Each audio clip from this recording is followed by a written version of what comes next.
नमस्कार, आपका स्वागत करते हैं इस वीडियो में। आज के वीडियो में हम चंद्रमा और बृहस्पति के बारे में जानकारी प्रदान करेंगे कि इनका वैवाहिक संबंधों पे क्या असर पड़ता है। जिन लोगों की भी कर्क राशि है, 2 मूलांक के दिन जन्म है, यानी कि 2, 11, 20 और 29 को, या सोमवार को जन्म है, या कर्क लग्न है, या सूर्य कर्क राशि में है, उनके लिए ये वीडियो उपयोगी रह सकता है। साथ ही साथ जिनका 3 तारीख या 3, 12, 21 और 30 तारीख को जन्म है, या गुरुवार को जन्म है, लग्न में गुरु है, बृहस्पतिवार को जन्म होने के अलावा उनकी मीन या धनु राशि है, या मीन या धनु लग्न है, उनके लिए भी यह वीडियो है। देखिए, बृहस्पति के जातकों के लिए चंद्रमा के जातकों से अच्छा जीवन साथी और कोई मिल नहीं सकता है। यही बात चंद्रमा के लिए भी सही है कि उनको बृहस्पति से अच्छा चाहने वाला, मानने वाला, प्यार करने वाला कोई दूसरा जीवन साथी नहीं मिल सकता या नहीं मिल सकती। लेकिन अगर दो व्यक्ति जिनके बीच में इतनी अच्छी केमिस्ट्री है, फिर भी जो कि विवाह के पहले तक बहुत अच्छी लग रही थी, विवाह के बाद वो उतनी अच्छी नहीं रह जाती है 90% मामलों में। अगर आपने ऐसी रिसर्च पढ़ी है और या फिर किसी को देखा है जिन्होंने लव मैरिज किया, तो विवाह के पहले एक दूसरे को देख लेने के बाद, परख लेने के बाद, बातचीत कर लेने के बाद, समझ लेने के बाद भी 10% मामलों में ही विवाह के बाद प्यार बचा रह पाता है, या तो वहाँ निराशा आ जाती है या विरोध भी आ जाता है। इसका मूल कारण ये है कि वो जिस दिन शादी कर रहे हैं वो दिन विवाह के लिए सही नहीं था। जो कुछ भी हमारे भारतीय पंचांग में बताया गया है, जो भी विवाह के दिन जितने भी लग्न आते हैं, या जिन्हें कि हम लगन भी कहते हैं या लग्न भी कहते हैं, तो विवाह के लिए जितने भी लगन वाली डेट्स आती हैं, एक तो विवाह उन्हीं दिनों में किया जाना चाहिए। दूसरे की गुरु और शुक्र के अस्त से बचना चाहिए। गुरु और शुक्र के अस्त का क्या मतलब है कि वो धरती के नीचे हैं, पश्चिम में डूब चुके हैं, जैसे सनसेट हो जाता है, नहीं। गुरु और शुक्र के अस्त का मतलब एक ही है कि ये दोनों प्लैनेट्स सूर्य के समीप चले गए हैं, सूर्य के साथ हो गए हैं, या सूर्य इनके करीब आ गया है। सूर्य के करीब जो भी प्लैनेट आ जाता है, या सूर्य जिस भी प्लैनेट के बिल्कुल करीब पहुंच जाता है, वो ग्रह अस्त कहलाता है। और विवाह से संबंधित 2 इंडिपेंडेंट प्लैनेट्स हैं, गुरु और शुक्र, सप्तमेश के अलावा। इनका अस्त होना, यानी कि सप्तमेश का अस्त होना, गुरु का और शुक्र का अस्त होना विवाह के लिए अच्छा नहीं है। उन दिनों में विवाह वर्जित होते हैं। फिर भी कुछ ऐसे लग्न या लगन की तिथियां आ जाती हैं जिसमें कि इमरजेंसी में लोग कर डालते हैं शादी, रचा डालते हैं लगन। ऐसे विवाह सभी प्रकार के घटकों के सही होने के बावजूद भी सफल नहीं महसूस होते, सफल फील नहीं होती। दोनों के बीच में वैचारिक या भावनात्मक मतभेद बने रहते हैं। अब आपको क्या करना चाहिए? आपको सिर्फ उन्हीं दिनों में विवाह करने चाहिए जिनका कि हमारी भारतीय पंचांग में आदेश है, निर्देश है, जो विहित हैं, जो प्रिस्क्राइब्ड डेट्स हैं। इसके अलावा अब हम आते हैं इस वीडियो में, इस वीडियो की शुरुआत में जो हमने गुरु और चंद्रमा की बात की, कि गुरु और चंद्रमा से प्रभावित जातक, क्योंकि हम सभी सही जीवन साथी खोज रहे हैं, और गुरु के जातकों के लिए चंद्रमा के जातक और चंद्रमा के जातकों के लिए गुरु के जातक या जातिकाएं सबसे अच्छे या अच्छी जीवन साथी साबित होती हैं। ये संबंध सिर्फ इसी आधार पे सफल नहीं हो जाता कि एक जातक गुरु का, एक जातिका चंद्रमा की है, या चंद्रमा का जातक है तो बृहस्पति की जातिका है, लड़की है। आपको शादी उस दिन करनी चाहिए जिसका हमारे पंचांगों में आदेश है, जो विहित है, जो प्री ऑर्डेंड है।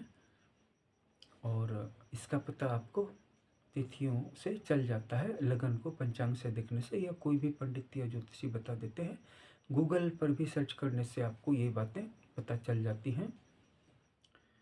लेकिन एक सबसे जो गहरी बात है वो ये कि आप जब चंद्रमा और बृहस्पति साथ आ गए हों, हर साल कम से कम 12 से 13 बार चंद्रमा और बृहस्पति साथ साथ होते हैं। अगर किसी ऐसे लगन वाली तिथि में आप विवाह करना चुनते हैं, विवाह का चुनाव करते हैं, अपना विवाह हो, या अगर आप बड़े मतलब आपके बच्चों की शादी की बात हो रही हो, तो उनकी शादी भी उन तिथियों को रखिए जो कि भारतीय पंचांग के द्वारा बताए गए हैं, सही तिथियां हैं, और साथ ही साथ चंद्रमा और बृहस्पति साथ साथ में हो। इस कंडीशन में उनका जो आपसी तालमेल रहेगा वो एक आदर्श आइडियल तालमेल होगा, और उनको अपने संबंधों में काफ़ी संतुष्टि मिलेगी, भावनात्मक संतुष्टि भी मिलेगी, वैचारिक मतभेद सामने नहीं आएंगे, भावनात्मक संतुलन बना रहेगा, प्यार बना रहेगा, लगाव बना रहेगा, रोमांस बना रहेगा। अब बात कर लें कि अन्य जातकों के लिए क्या, तो जो भी ट्राइन है, जैसे कि शुक्र का बुध और शनि के साथ ट्राइन है, हम इसकी चर्चा पहले भी कई बार कर चुके हैं, और ये भी देख लीजिए कि आपका अपना जो एलिमेंट है, जैसे किसी का वाटर एलिमेंट है तो उसको वाटर एलिमेंट में जीवन साथी चुनना ज़्यादा अच्छा रहता है। जैसे कि कर्क और मीन वाटर एलिमेंट का ही है, और धनु का स्वामी बृहस्पति है और कर्क का स्वामी चंद्रमा है। तो यहाँ पे राशि के स्वामी के कारण भी लगाव होगा, जैसा कि हमने इस वीडियो के शुरू में ही बताया, और अपने त्रिकोण में भी ये लगाव उतना ही बना रहेगा। और अगर आप की जो भी राशि है या जो भी लग्न है, अगर राशि के हिसाब से मिल जाए तो ये सर्वोत्तम है। चंद्रमा की राशि के हिसाब से जो ट्राइन है, त्रिकोण है, और अधिक सरल भाषा में समझें तो आपकी जो भी राशि है आप उसे पहले भाव में रख लें, और उससे 5वें और 9वें भाव में जो भी राशियाँ पड़ जाती हैं वो आपके लिए बेहतरीन जीवन साथी सिद्ध होंगे।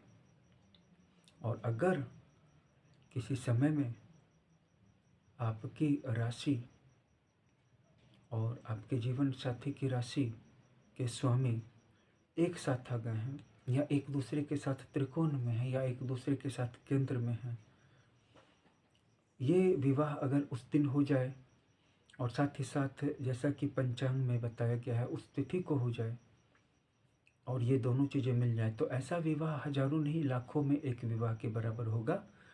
और न सिर्फ आपसी तालमेल में सफलता मिलेगी, बल्कि आने वाला जो समय होगा वो बहुत भाग्यशाली होगा। क्या आपको ये बात पता थी कि अगर पति और पत्नी के बीच में प्रेम हो तो इसका प्रभाव आपकी फाइनेंशियल कंडीशंस पे पड़ता है? अगर पति और पत्नी के बीच में किसी प्रकार के संदेह की दीवार है, कोई दरार है, तकरार है, तो इससे आपकी कमाई रुकती है, आपका भाग्य सो जाता है, आप दुर्भाग्य के स्पेल में पड़ जाते हैं। आपको ये बात पता थी? लेकिन उस समय का क्या, उसका क्या अगर आपकी शादी एक ऐसी तिथि को हो गई है जिस समय में पाप ग्रहों के प्रभाव थे, या शुभ ग्रह अस्त थे, या शुभ ग्रह पाप ग्रहों के प्रभाव में थे, और हालांकि आपके और आपके जीवन साथी में पर्सनली कोई कमी नहीं थी और पहले तालमेल सही दिख रहा था, लेकिन विवाह के बाद या तो तालमेल में गड़बड़ हो जाएगी या फिर आपका भाग्य कमज़ोर हो जाएगा फाइनेंशियली खास करके।